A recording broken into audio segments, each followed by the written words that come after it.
प्यारे बच्चों, मैं एकता शुक्ला, प्रवक्ता Kidwai memorial girls inter college Prayagraj, आज आपको कक्षा 9 की संस्कृत कक्षा में गद्य भारती प्रकरण के अंतर्गत परम वीरा अब्दुल हमीदा पाठ पढ़ाऊंगी।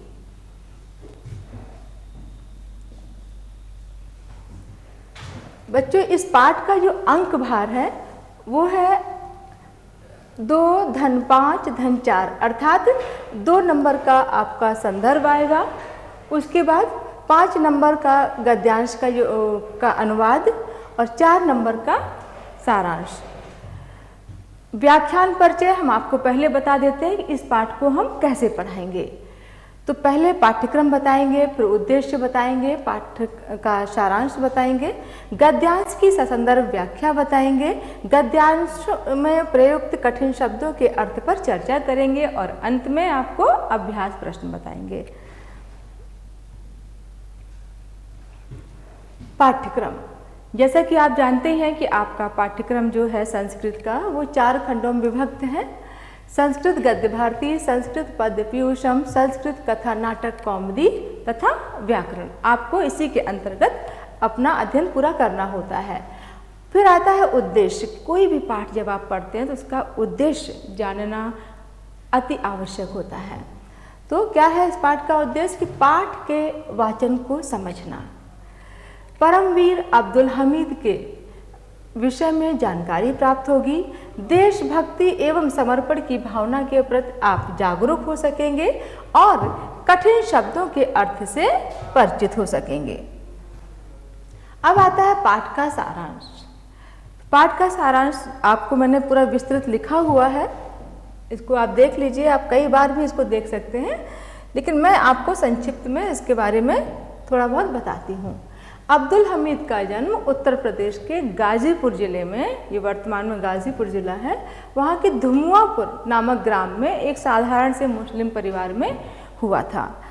तो वहाँ पर उनकी जो रुचि थी, बचपन से ही उनकी एक रुचि थी कि वो कुश्ती और ये गेंदबाजी और जो भी शारीरिक बल बढ़ाने वाले खेल होते थे उसमें उनकी रुचि थी। मातृभूमि की रक्षा का संकल्प लेकर अब्दुल हमीद ने 1954 में दिसंबर मास की 7 तारीख को भारतीय सेना में भर्ती हुए। तत्पश्चात राजस्थान के नसीराबाद सैनिक शिविर के ग्रेवोडियर्स रेजिमेंटल प्रशिक्षण केंद्र में 14 महीनों का सैन्य प्रशिक्षण लिया। भारतीय सीमा पर चीन के आक्रमण के समय अब्दुल हमीद नेफा क्षेत्र में नियुक्त थे। सन 1965 में भारत पाक युद्ध शुरू हुआ। इस युद्ध में पाकिस्तान ने अमेरिका से प्राप्त जो उनके पास शक्तिशाली दूर तक मारक क्षमता रखने वाले अभेद्य पैटर्न टैंक थे, उनके वजह से, उनके कारण ही उन्होंने भारत पर आक्रमण किया ताकि वो भारत को जीत सके। सीमाओं में प्रवेश करना आरंभ कर दिया। अब्दुल हमीद ने वहाँ पर बहादुरी पूर्वक उन सबका सामना किया और शत्रुओं को पराजय दी, लेकिन स्वयं शहीद हो गए।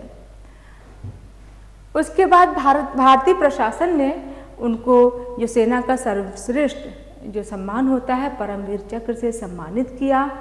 उनके परिवार को भी सहायता दी, उनके गांव का नाम, ताकि लोग अब्दुल हमीद की वीरता को भूल ना सकें, तो उनके गांव का नाम हमीदपुर रखा गया। ठीक है बच्चों, ये तो था सारांश, जैसा कि मैंने आपको संक्षिप्त में बताया, और आपको विस्तार में देखना है तो आप देख सकते हैं इसको।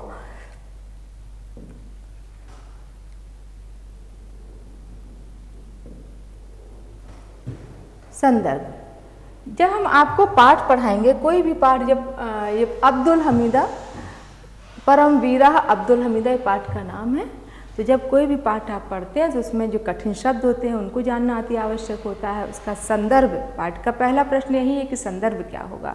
तो संदर्भ संपूर्ण पाठ का एक जैसा होता है। तो पहले हम आपको कठिन शब्दों के बारे में बता दें।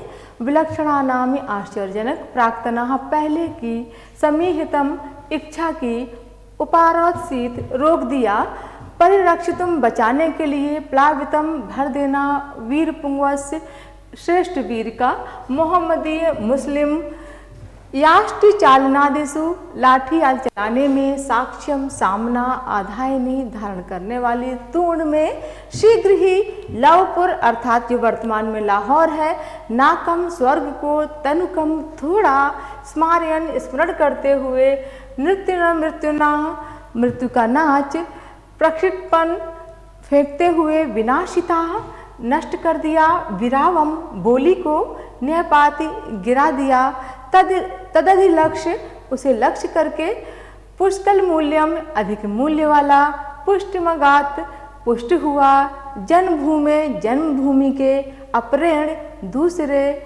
हस्त शशकयोरिव हाथी और खरगोश के समान परपूर पूरा करके कृतार्थ धन्य दिशंति बताते हैं वीरवरा वीरों में श्रेष्ठ। ठीक है, ये तो आपका काठिन्य निवारण था। अब जो मैंने दूसरा आपसे बताया कि पाठ में किसी भी पाठ का पहला प्रश्न होता है इसका संदर्भ क्या होगा, तो संदर्भ प्रस्तुत गद्यांश हमारी पाठ्य पुस्तक संस्कृत गद्य भारती के परमवीरा अब्दुल हमीदा नामक पाठ से उद्धृत है। इसमें है भारत के वीर शहीद अब्दुल हमीद के अदम्य साहस एवं पराक्रम के बारे में बताया गया है। बच्चों यहाँ दो गलतियां हैं जो आप सुधार सकते हैं।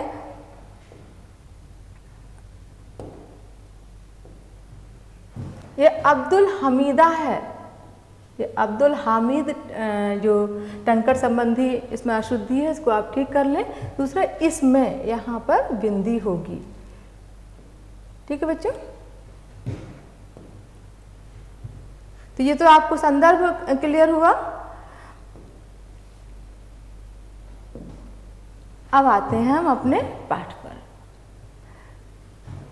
एषा सस्य श्यामला भारते भूमि महतां मनीषणां विलक्षणानां विपश्चितां स्वप्राणेषु अपि अनासक्तरामि। बच्चों यहाँ पर यण संधि है, ये मैंने आपको स्पष्ट तरीके से लिखा हुआ है। देशभक्तानां परम धीराणां च युद्ध वीराणां जननी आस्तां तावदस्या प्राक्तनो लोकातिक्रांतो गरिमा।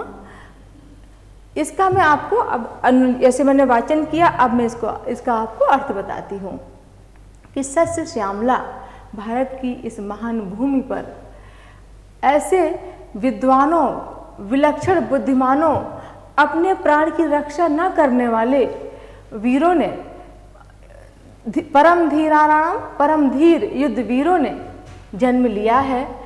ये भारत भूमि ऐसे महान लोगों की जननी है। आस्था में तावदस्या प्राक्तनो लोकातिक्रांतो गरिमा। अगर पूर्व गरिमा का या पूर्व गरिमा के बारे में ना बताया जाए तो आधुनिक के भी काले चंद्रशेखर भगत सिंह राम प्रसाद आदि भी बहुवी युवा भी अस्याह अर्थात स्वातंत्र्यस्य हेतवे स्वजीवन प्रदत्तम। यदि आधुनिक युग की ही बात की जाए तो चंद्रशेखर भगत सिंह राम प्रसाद बिस्मिल जैसे अनेक नौजवानों ने अपने जीवन की आहुति देश के लिए दे दी। स्वतंत्रतां परिरक्षितु प्रदत्तम अपरश्चानकः तरुणः तदाधिकां स्वतंत्रतां परिरक्षितुं शत्रुणां प्रमुखं सुदृढ़ं संस्थाय तेषां विनाशं कुर्वद्भि स्वप्राणा एव उत्सृष्टा। और उस ये स्वतंत्र भारत के लिए कई वीरों ने अपनी प्राणों की आहुति दे दी और उस स्वतंत्रता को बचाने के लिए कई नौजवानों ने शत्रुओं के सम्मुख रक्षा करते हुए अपने प्राणों का बलिदान दे दिया। ना यौवनम परगर्तम, ना तो उन्होंने अपने यौवन की चिंता की, ना कुटुंबम चिंतितम, ना प्यायुष्यम समीहतम, और ना ही उन्होंने परिवार की चिंता की और ना ही अपनी उम्र की चिंता की। स्मारम स्मारम तेषाम अविधानम अद्यापि हृदय मगाध्या श्रद्धया प्लावितम सदनुभवति यदि गुणामि पूजा स्थामि गुणसिना च लिंगम न च वया। यहाँ एक सूक्ति है बच्चों कि ऐसे लोगों को समझते हुए, ऐसे लोगों को याद करते हुए, स्मरण करते करते हृदय हमारा श्रद्धा से भर जाता है। यहाँ ये सूक्ति जो मैंने आपको बताई ये गुड़ा पूजा स्थानम गुणस न चा लिंगम न चा वयम, कि गुण ही आपका पूजा स्थान होते हैं, उसके लिए अलग से किसी स्थान या लक्षण की आवश्यकता नहीं होती। ये आपकी सूक्ति है। पंचषष्टि उत्तर 19विंशतमे 1965 ईस्वी संवत्सरे कसूर युद्ध पाकिस्तान ने भी सैनिक, ये बच्चों इसका मैंने वो किया हुआ है, ये ध्यान दीजिएगा कि पाकिस्तान ने भी सैनिकैर अभ्युद्धम असूनापि विहाय तेषां भारतभिमुखीं गति सम्यक गुपारोत्सीत्। 1965 ईस्वी में जब अब्दुल हमीद के समक्ष पाकिस्तान के का युद्ध आया, उसमें उन्होंने अपने प्राणों की आहुति दी, उन्होंने उसका सामना किया और वो वीर गति को प्राप्त हो गए। अस्य वीर पुंगवस्य जन्म 63 उत्तर 19विंशतितमे 1933 ख्रीष्टाब्दे अस्माकं प्रदेशस्य गाजीपुर मंडलस्य धुमुआ पराहवेः ग्रामे अतिसाधारणे मोहम्मदीय कुटुंबे जातं बाल्यादेवायस्य। यहाँ तक का बच्चों आप अर्थ समझ लीजिए कि आपका जन्म यानी अब्दुल हमीद का जन्म 1933 ईस्वी में हमारे प्रदेश के गाजीपुर मंडल के धुमुआपुर ग्राम में एक साधारण से मुस्लिम परिवार में हुआ था। बाल्यादेवायस मल्ल विद्यायाश्च चालनाश्च शारीरिक बलोपचाया क्रीडासु सहजेवाभिरुचिरासीत्। सैनिक गुणानात्मक सार्थकर्तुम, अर्थात इसको मैंने आपको संधि विच्छेद करके लिखा हुआ है, सैनिक गुणान आत्म सात कर्तुम, कि बचपन से ही उनकी रुचि बल बढ़ाने वाले, कुश्ती आदि या लाठी चलाने वाले कार्यों में थी। दृढ़ निश्चयो पौनः पुण्यम तथा अभ्यस्यति स्म यथा लक्ष्य वेदादि क्रीडस्वापि अक्षराभ्यास अधिक समय, अक्षराभ्यास बच्चों संधि विच्छेद है, धन अधिकम समय क्रीड़ा अभ्यासो रोचत तद्यम चतुर्थ कक्षा याव देवाधीतवान। अर्थात उन्होंने इसके लिए अपना, चूँकि उन्होंने एक संकल्प ले रखा था कि वो सैनिक बनेंगे, तो इसके लिए वो पुनर्अभ्यास प्रतिदिन करते थे और अपने आप को मजबूत करते थे। उसके कारण उनकी शिक्षा भी कक्षा 4 तक संपन्न हो सकी। श्रूयते यदे कस्यामि निशि कस्य चिदुलूकस्य विराओ मेवानुसृत्य लक्ष्ये प्रहर्तानेनासो न्यपाति ततः क्षणादेव चासो सैनको भूत्वा मातृभूमि रक्षणाय संकल्पति। ऐसा उनके बारे में सुना जाता है कि एक बार किसी उल्लू की आवाज़ रात में आ रही थी, उन्होंने उस आवाज़ का अनुसरण करके उस उल्लू को निशाना लगाया और वो नीचे गिर गया। उस दिन उन्होंने संकल्प लिया कि वो सेना में भर्ती होंगे। सौभाग्यात् स्यायं मनोरथा 50 उदुत्तर 19विंशतितमे वर्षे दिसंबर मासस्य 7 हनि पूर्यन्ति यदा सो सेनायां प्रवेशं प्राप्तवान। और जल्द ही उनकी ये मनोकामना पूर्ण हुई। 1954 दिसंबर मास की 7 तारीख को वह सेना में भर्ती हो गए। 14 मासान यावत् राजस्थानस्य नसीराबाद सैनिक शिविरे ग्रेवोडियर्स रेजिमेंटल प्रशिक्षण केंद्र सैनिक प्रशिक्षण प्राप्य अब्दुल हमीदा पूर्णतया सैनिको अभवत्। 14 महीने तक राजस्थान के नसीराबाद सैनिक शिविर में ग्रेवोडियर्स रेजिमेंटल प्रशिक्षण केंद्र पर उन्होंने सैनिक प्रशिक्षण प्राप्त किया। उसके बाद वह पूर्णतया सैनिक हो गए। 6 वर्षाभ्यंतरे चा लांस नायक पदे नियुज्यति वर्ष मात्रेण चा हवलदार पद माप्तवान। उन्होंने 6 वर्षों के अंतर्गत लांस नायक का पद ग्रहण किया और 1 साल, उसके बाद 1 साल में ही वो हवलदार बन गए। भारत सीमांते चीन देशस्य आक्रमण काले श्री अब्दुल हमीदो नेफा क्षेत्रे नियुक्ता आसीत। जब भारत की सीमा पर चीन ने आक्रमण किया उस समय अब्दुल हमीद नेफा में नियुक्त थे। तत्र वासो युद्ध स्यादेम साक्ष्यम अकरोत, और यह उनके जीवन का पहला युद्ध था। कर्तव्य निष्ठावान द्वितीयानि स्वेनान्य साधारणे नौजसा सह सैनिकस्य अधिकारिणाम अविलंबम दृष्टि मातृस्य तोड़मेव हृदय से अपि पद्म धाता। अपने वीरता और अपने शौर्य, अपने तेज के कारण उन्होंने उस युद्ध के दौरान सैनिक अधिकारियों की दृष्टि और हृदय में अपना स्थान बना लिया था।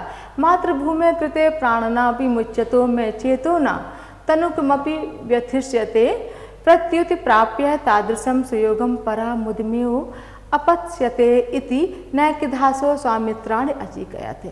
उनके जो अपने मित्र हैं वो बार बार इस बात को कहते थे कि अब्दुल हमीद कहते थे कि यदि मुझे मातृभूमि के लिए अपने प्राण भी देना पड़े तो मैं उसके लिए नहीं व्यथित होऊंगा। ये बात वह बार बार दोहराते थे। मनोनीतादृशा अवसरोपि नाति विलंबे नागता, और उनकी ये इच्छा भी पूरी हुई, वह अवसर भी आने में विलंब नहीं हुआ। पंचषष्ठ उत्तर 19विंशतिशततमे 1965 वर्षे देवदुर्विका पाकाति पाकिस्तानेन भारतवर्षे आक्रमण कृतम, और 1965 ईस्वी में पाकिस्तान ने भारत पर बुरे उद्देश्य के साथ आक्रमण कर दिया। श्री अब्दुल हमीदस्य लवपुर समर क्षेत्रे कसूर नामनी स्थले सैनिक नियोग मादिदिष्टो निरता समृत्ता। अब्दुल हमीद भी अपने सैनिक होने की कर्तव्य निष्ठा का पालन करते हुए युद्ध में प्रवृत्त हो गए। पाकिस्तानम प्रति सदैव पक्षपातना अमेरिका देशेन पाकिस्तायाना शक्तिशालिनो दूरमारिका अभेदयत्वेन प्रसिद्धा पैटर्न टैंका प्राचुर्येण प्रदत्ता आसन। पाकिस्तान ने अपने बुरे उद्देश्य से भारत की सीमा पर आक्रमण कर दिया, और जैसा कि आप सभी जानते हैं कि पाकिस्तान का पक्ष हमेशा अमेरिका ने लिया है। उसने पाकिस्तान को पर्याप्त मात्रा में दूर तक प्रहार करने वाले अभेद्य प्रसिद्ध पैटर्न टैंक उपलब्ध कराए। तक्षक दृप्ता पाकिस्तानिनः सैनिकास्तानिग्रे कृत्वा भारत सैन्य गोलिकानि वर्षन्तु दुर्दान्ता दानवा नागम्यो भारत धरामिधिचकीर्षि तस्तस्याः सीमसु प्रविष्टाः। और उन्हीं पैटर्न टैंकों के घमंड में पाकिस्तान ने भारत की सीमा पर गोला बरसाते हुए ऐसे प्रवेश किया जैसे कि कोई दुर्दानव, कोई बुरा दानव स्वर्ग की प्राप्ति के लिए आक्रमण करता है। तेषां प्रतिरोधाय भारत सैनिका अपि गोलकानि वर्षन्ति स्म, किंतु तेषां पुरातनाश्च टैंका नाथ दुर्भेद्या दूरमारिका शक्तिशालिनश्च आसन्, तथापि मातृभुवं रक्षितं मनोबलं तु आकाशं स्पृशति स्म। जो कि पाकिस्तानी टैंकों ने जब भारत पर आक्रमण कर दिया तो भारतीय सेना ने भी उसका जवाब दिया, लेकिन उनके टैंक पुराने हो चुके थे, दूर तक मारने की क्षमता भी कमज़ोर थी, शक्तिशाली उतने नहीं थे। फिर भी मातृभूमि की रक्षा के लिए भारतीय सैनिकों का मनोबल आसमान को छू रहा था।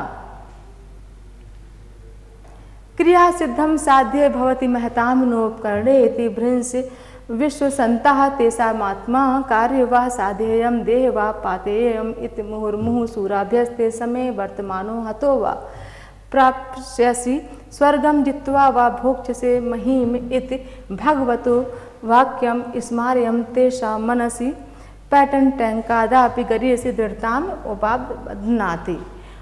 जो पाकिस्तानी सेना के समक्ष भारतीय सैनिक इस प्रकार से आक्रमण कर रहे थे, संकल्प के साथ आक्रमण कर रहे थे कि इसमें दो सूक्तियाँ बच्चों आपके समक्ष हैं प्रयोग जो की गई हैं कि क्रिया सिद्धा साध्य भवति महताम नोपकरणे, कि जो महापुरुष होते हैं उनको मनोबल के समक्ष किसी भी साधन की आवश्यकता नहीं होती है।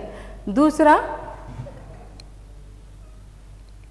वा साधेयम देह वह पातेयम, कि यदि वो जिंदा रहे, जीवित रहे, मतलब उनका ये कहना था कि करो या मरो, यहाँ पे इस सूक्ति का अर्थ है करो या जब तक शरीर है तब तक लड़ो, अन्यथा प्राण की आहुति दे दो।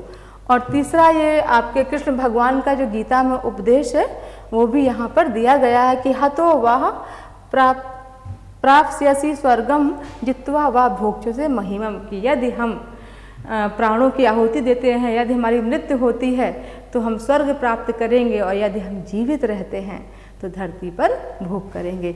इन सब संकल्पों के साथ भारतीय सेना ने पाकिस्तानी सेना का दृढ़ता से मुकाबला किया। तथा भूतेन दिव्योत्साहन दीप्ता श्री हमीदस्ते नृत्यना तद भयावहम युद्धम कंदुक्रीडम यो युद्ध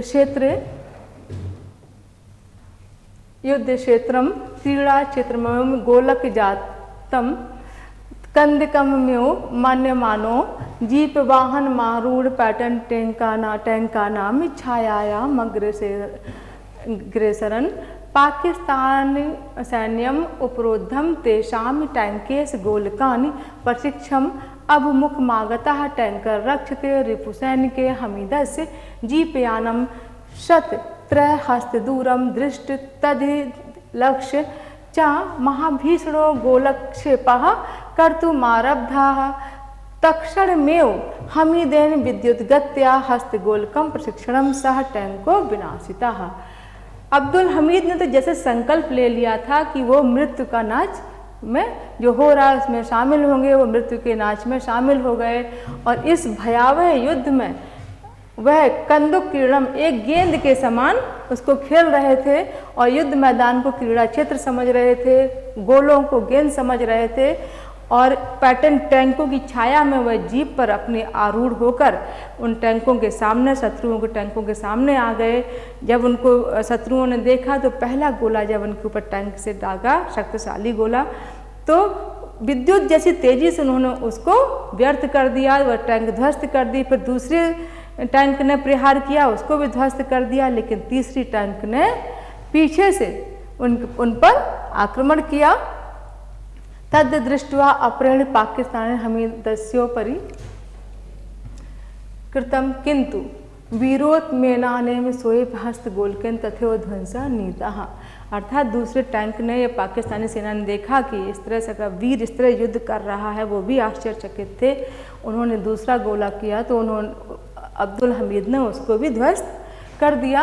अहो वैचित्रम भारत वीर वरस्य तस्य शौर्यस्य यनोत्मोकरण अपि शत्रुवो निरुद्धा हस्ति शस्कयोरिव झंझादीपयोरिव संघर्षोसो। इतना मतलब विलक्षण युद्ध था कि ऐसे अब्दुल हमीद लड़ रहे थे उन शक्तिशाली शत्रुओं के समक्ष जैसे खरगोश, शशक खरगोश हाथी से और दीपक का तूफानों से युद्ध या संघर्ष चल रहा हो। परंतु हा हंत हंत रण शिरसि वर्तमानस्य भारत वीर धौर्यस्य नपदेव में तृतीयस्मात् पाकिस्तान टैंकात्र प्रक्षिप्ते नैकेन गोलकेन प्राणांतो जाता। लेकिन दुर्भाग्य कि अब्दुल हमीद को लड़ते लड़ते पीछे से एक पाकिस्तानी टैंक ने उन पर गोला बरसाया, उन पर आक्रमण किया और अब्दुल हमीद की वहाँ पर मृत्यु हो गई। मृत्युस्या पश्यस्य बदने मातृभूमि रक्षार्थी प्राणोत्सर्ग जनिता संतोषः सुतरामांकित आसीत। लेकिन जब उनकी मृत्यु हुई तो उनके चेहरे पर एक असीम संतोष था कि उन्होंने शत्रुओं से देश के लिए जान दे दी, शत्रुओं से रक्षा करने के लिए। क्षण भंगुरे स्मनि संसारे कलेवरंतु भंगुरतम तस्य विनमयेन विमल कीर्ते अर्जनम चा खलु पुष्कल मूल्यानि। इस क्षण भंगुर संसार में क्षण भंगुर शरीर की कोई कीमत नहीं है, बल्कि उससे ज़्यादा महत्वपूर्ण हमारा यश है।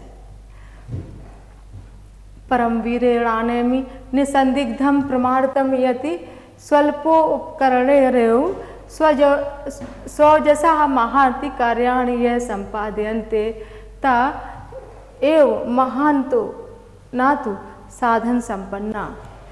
इस वीरों में इस वीर ने आगे बढ़कर साधन संपन्न ना होते हुए भी दुश्मनों के सामने लड़ते हुए उनको पराजित करके अपने प्राण की आहुति दे दी। एवं मसो परस्ते महारथे अभिमन्यु बलवद्धि युद्धम। ऐसा लग रहा था जैसे अभिमन्यु के समान अब्दुल हमीद सैकड़ों सैनिकों से युद्ध लड़ रहे थे। सखाय मिवालिंग से मृत्यु मितिहास पुरुषो जाता, और वह इतिहास पुरुष बन गए। यस्य देशस्य राजस्य क्रीडित्वा तेन बाल्यम नीतम यस्यान्य जलाभ्यामी तस्य देहम पुष्टिमागाति यस्य वायोम तैन सततम श्वासितम तम प्रति स्वकर्तव्यम परपूर्यः सः कृतार्थो अभवति भारत शासने नासो सूर्य शिरो मरणोपरांतम परम वीर चक्रेण सम्मानिता। और इस वीर ये इतिहास पुरुष हो गए जिस भारत भूमि की धूल में वो पले बढ़े, जहाँ की वायु में उन्होंने सांस ली, जहाँ का अन्न जल ग्रहण किया, उसका वह कर्ज चुका गए। भारत सरकार ने उनको सैनिकों जो सेना में सर्वश्रेष्ठ जो सम्मान होता है परमवीर चक्र से सम्मानित किया। उत्तर प्रदेश शासनेन च तस्य कुटुंबस्य भूयसी सहायता कृता तस्य स्मृतेश्च चिर स्थायिताये तस्य ग्रामस्य नामापि हमीदपुर मिति कृतम। उत्तर प्रदेश शासन ने भी उनके परिवार की सहायता की तथा उनका नाम चिरस्थायी रहे, लोग उनको हमेशा स्मरण करें, उसके लिए उनके गांव का नाम बदलकर हमीदपुर रख दिया गया। तो बच्चों ये था आपका पाठ। रक्षणाय जन्मभूमि प्राणनापि त्यजन्ति ये यशोदेहन जीवंतो मार्ग मान्यान दिशन्ति ते। जो जन्मभूमि की रक्षा के लिए अपने प्राणों की परवाह नहीं करते हैं, वह ना होते हुए भी यश रूपी शरीर ग्रहण करके मार्गदर्शन करते हैं, दिशा निर्देशन करते हैं। मातृभूमि पाद्योर भक्त्या शिरः पुष्प समर्पकः यशः काया स्वयं देवा धन्या वीरवरा नरः। मातृभूमि के चरणों में जो अपना सिर पुष्प के समान समर्पित कर देते हैं, ऐसे महान वीर यश रूपी काया धारण करके देवता स्वरूप मानो धन्य है, ऐसे वीर धन्य हैं। तो बच्चों ये आपका पाठ अब संपन्न हुआ। अब आते हैं अभ्यास प्रश्न पर। इसको मैं आपको बोल दे रही हूँ, आप इसको ध्यान से सुनिएगा। मैंने 3 प्रमुख अभ्यास प्रश्न लिए हैं। पहले व तीसरे अवतरणों का संदर्भ हिंदी में अनुवाद कीजिए। परमवीरा अब्दुल हमीदा, यहाँ पर भी अब्दुल हमीद गलत टंकट संबंधी गलतियाँ दिख रही है, आप सही कर लीजिएगा। अब्दुल हमीदा। पाठ का सारांश लिखिए। देश की सीमा पर लगे सैनिक किस तरह की कठिनाइयों से जूझते हैं, उनके प्रति हमारे क्या उत्तरदायित्व होने चाहिए, इस पर आपको लिखना है। तो आज की कक्षा को यहीं विराम देते हैं, मिलते हैं अगली कक्षा में। धन्यवाद, शुभाशीष।